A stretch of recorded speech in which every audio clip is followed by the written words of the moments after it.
O governo federal conecta o seu CPF a um supercomputador que rastreia sua conta bancária, o seu imposto de renda, o posto de saúde do bairro, a farmácia onde você compra os seus remédios e até mesmo o cartório onde você registra os seus bens. Em questão de segundos, o INSS sabe exatamente se a vida que você declarou no papel bate com a sua vida real.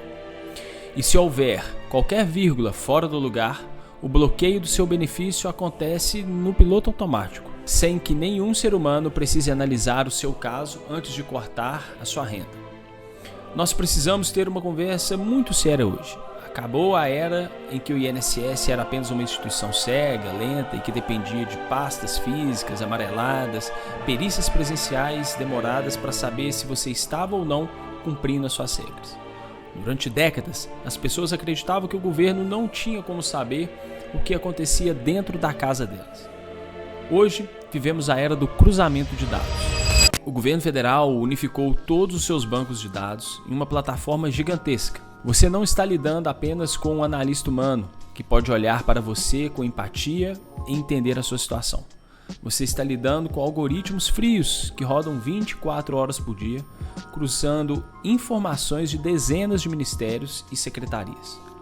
E com o cenário atual e econômico, o objetivo central do governo é um só: realizar um pente fino digital incessante para encontrar inconsistências, cessar e cortar benefício. E nesse vídeo eu vou destrinchar onde o INSS tira cada uma dessas informações, quais são as armadilhas invisíveis que fazem pessoas honestas perderem os seus benefícios e, o mais importante, como você pode agir para proteger a sua renda. Para você entender como se proteger, você precisa entender como o sistema pensa. O primeiro e mais implacável cruzamento de dados acontece entre o INSS e o Banco Central e a Receita Federal. Existe um sistema chamado e-financeiro.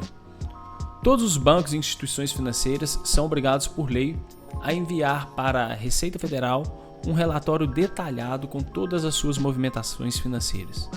E imagine o seguinte cenário: você recebe, por exemplo, um BPC Loas ou um benefício que exige comprovação de extrema pobreza.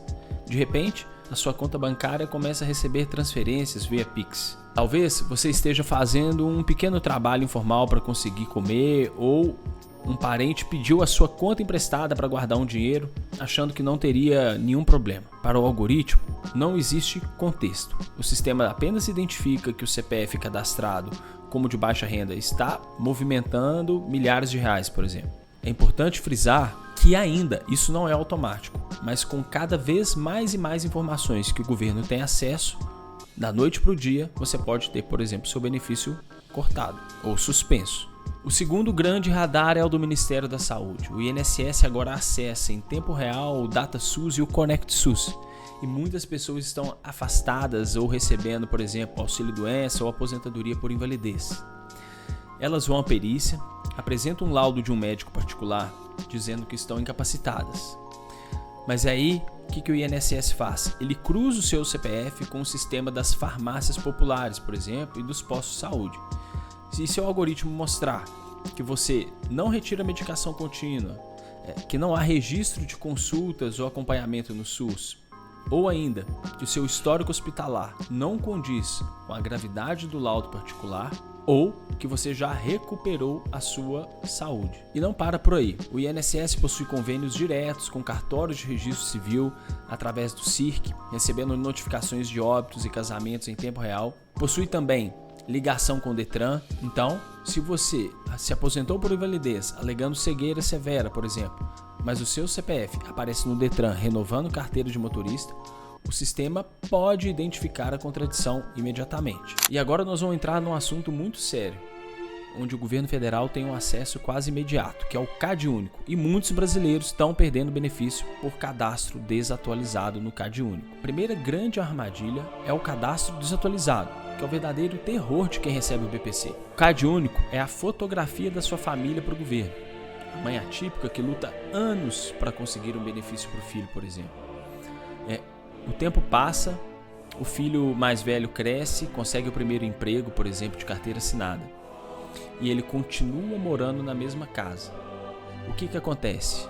o e-social da empresa informar o governo sobre um novo salário. O sistema então soma esse salário com a renda da casa, divide por todos e o valor ultrapassa ali, por exemplo, 1/4 do salário mínimo. Isso acontece muito. O que o algoritmo faz? Ele não quer nem saber se o salário do filho mal paga o transporte ou a faculdade dele. A segunda armadilha destrói quem recebe a aposentadoria por invalidez, o trabalho informal e o rastro digital. E a regra é inflexível. Quem é aposentado por invalidez não pode trabalhar. Mas a pessoa ganha um salário mínimo. A inflação sobe, os remédios ficam mais caros e ela decide ali, por exemplo, fazer bolo ou criar alguma renda extra. Para facilitar, por exemplo, ela abre um MEI ou começa a receber muitos pagamentos via maquininha de cartão e Pix. E aqui é muito importante. O cruzamento com a Receita Federal é instantâneo. E o INSS pode. E no dia seguinte, você pode ter, por exemplo, uma aposentadoria suspensa. E o INSS, então, ele inicia um processo, inclusive, para cobrar uma devolução desses valores. É muito importante dizer que isso não é de forma automática, mas o INSS, do dia para a noite, junto com a Receita Federal, pode, por exemplo, deflagrar uma operação para pegar justamente esse tipo de operação. A terceira armadilha é a presunção de melhora, ou seja, o segurado passa por uma cirurgia complexa, consegue o benefício judicialmente e acha que está seguro para sempre. Ele para, por exemplo, de juntar exames, para de frequentar o médico com a mesma constância, porque afinal o problema é crônico e não tem mais o que fazer. Quando o pente fino digital seleciona o CPF dele para uma revisão, ele não tem documentos novos. Isso é muito problemático. O perito do INSS, então, olha para um laudo de 5 anos atrás e simplesmente atesta que a pessoa está apta para o trabalho, até porque ele não tem laudos novos, suspendendo, inclusive, o pagamento. Então aqui tem um ponto muito importante.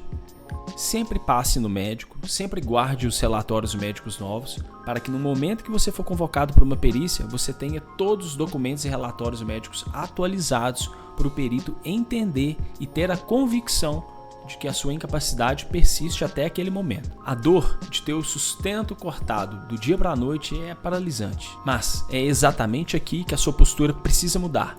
Se o cruzamento de dados pegar alguma inconsistência do seu CPF, o INSS vai bloquear o seu benefício preventivamente e enviar uma notificação, exigindo uma defesa prévia, geralmente com um prazo de 30 dias. O maior erro que você pode cometer, o erro que decreta o fim da sua renda, é o desespero amador. A pessoa recebe ali a carta, vai sozinha até a agência do INSS, senta na frente do servidor e tenta explicar a situação de boca, ou ainda envia através do Meu INSS. Ela diz que o dinheiro na conta era do sobrinho, que o filho que trabalha não ajuda nas contas de casa, chorando e muitas vezes implorando. Entenda uma coisa aqui de uma vez por todas. O sistema não tem sentimento, infelizmente. O servidor não tem o poder de liberar o seu benefício por pena. O sistema só processa provas documentais. Então, a sua defesa administrativa precisa ser cirúrgica.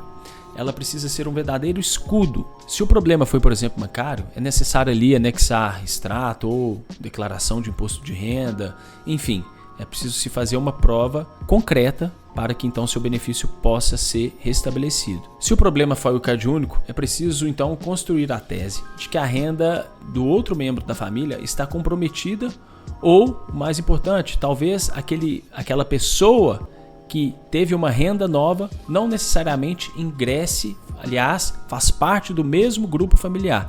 Isso é muito importante. Muitas vezes o INSS entende que uma pessoa faz parte do grupo familiar, mas na verdade, por lei, ela não faz. E mesmo assim, o INSS corta o benefício. E se mesmo assim houver o corte do benefício, aí é necessário recorrer à justiça, porque na justiça é o único lugar onde o juiz pode flexibilizar a renda, ainda que a renda seja mais alta.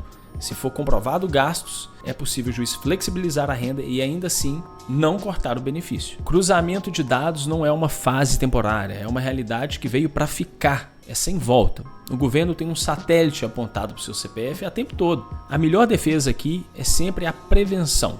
Não empreste sua conta bancária para ninguém, mantenha os seus laudos médicos rigorosamente em dia e sempre atualize o seu CadÚnico. Mas, se a notificação já chegou, se o seu benefício amanheceu bloqueado e ali se a angústia já tomou conta de você, Não tente enfrentar essa máquina sozinho. É nessa hora que a técnica jurídica separa quem volta a dormir em paz do que quem perde o benefício. E nós aqui do escritório Rezende Marota trabalhamos nisso e estudamos isso todos os dias. Nós conhecemos as engrenagens mais profundas desse sistema, sabemos exatamente como montar a sua defesa administrativa e, se necessário, como acionar a Justiça Federal para então convencer o juiz a devolver o seu benefício, a restabelecer o seu benefício, inclusive recebendo os atrasados. Você não precisa passar por esse desespero sozinho. O link para falar diretamente aqui com a nossa equipe está na descrição fixada aqui embaixo. Clique agora e nós vamos analisar o motivo exato do seu bloqueio, avaliar seus documentos e traçar um plano de ação para um imediato restabelecimento do seu benefício. O conhecimento liberta e protege. E compartilhe esse vídeo se você conhece alguém que teve o benefício então suspenso ou cancelado pelo INSS.